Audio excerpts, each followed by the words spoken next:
Narito pa rin tayo sa Balintawak, Cloverleaf Market at alam niyo po mga kapuso, pagka ho talaga panahon na nagtitipid tayo, no, nagbabudget.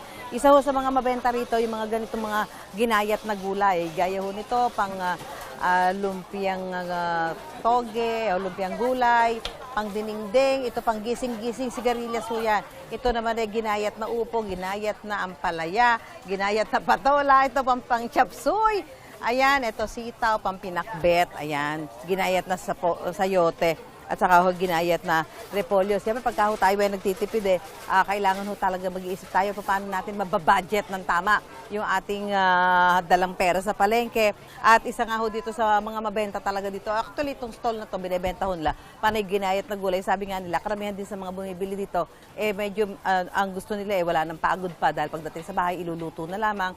Medyo mahirap-hirap din ho kasi mag-get-get gaya ng sayote. So, isa ho sa mga mabilis sa mga nagpupunta sa mga ganitong bagsakan ng mga gulay ay yung mga hinayat na gulay na kahit pa paano ho naman ay affordable ang presyo, umaabot lamang ho ng halos 50 pesos bawat kilo ang binebenta nila mga ginayat na gulay. Medyo, ito lang, medyo mahal-mahal lang ang sigarilyas dahil bihira lang ho kasi yung sigarilyas Pumapatak ho siya ng 41 quart. So, ang isang kilo ay umaabot ng 160.